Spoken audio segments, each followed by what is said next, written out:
বটদ্ৰৱাত অগপৰ জোৰ সমদল। নাগৰিকত্ব সংশোধনী বিধেয়ক 2016 বাতিলৰ দাবীত আজি বৃহত্তৰ বটদ্ৰৱাত বাছ আস্থানৰ পৰা কদমনিলৈকে এক জোৰ সমদল বাহিৰ কৰে।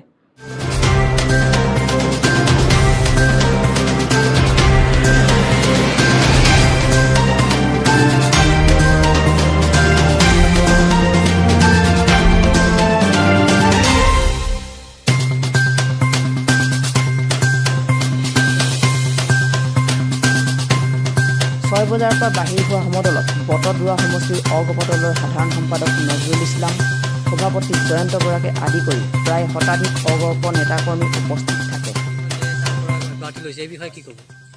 প্ৰথমতে যেতিয়া আমি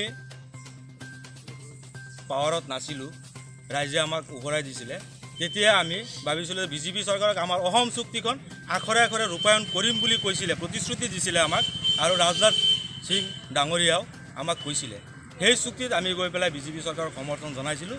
আৰু যেতিয়া নেকি অসম চুক্তি আমাৰ 6 নম্বৰ দফাটো বাতিল কৰি দিলে আৰু হিন্দু বাংলাদেশীৰ বোজা অসমত জাপি দিব খুজিছে, সেই ক্ষেত্ৰত আমি জনসাধাৰণৰ ক্ষেত্ৰত অসমৰ স্বাৰ্থত, অসমৰ জাতি, অসমীয়া জাতিৰ স্বাৰ্থত আমি চৰকাৰৰ পৰা 3টাকৈ মন্ত্ৰিত্ব পদ এৰি ৰাইজৰ লগত আহিছোঁ। প্ৰতিবাদৰ সময়ছোৱাত অগপৰ কৰ্মীসকলে বিজেপি চৰকাৰ হাই হাই, সৰ্বানন্দ সোণোৱাল হাই হাই আদি ধ্বনিৰে বটদ্ৰৱাৰ ৰাজপথ উত্তাল কৰি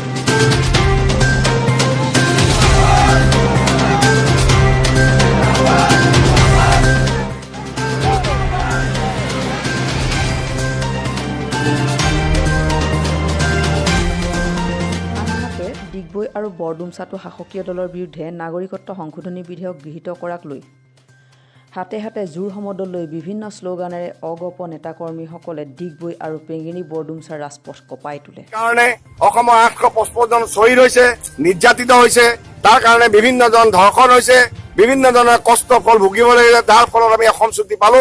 সেইখন অসম চুক্তিৰ সন্মান কেন্দ্ৰীয় চৰকাৰে কৰিবই লাগিব।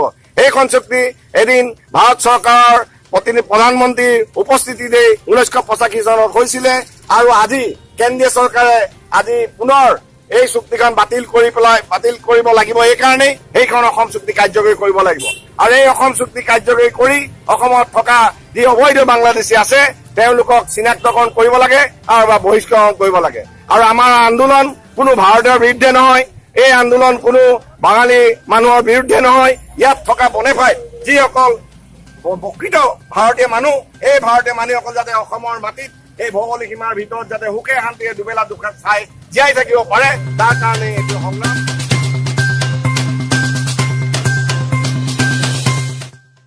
ডিগবৈৰ পৰা দীপেন শইকীয়া, বটদ্ৰৱাৰ পৰা Nazrul Islam, Assam news any time.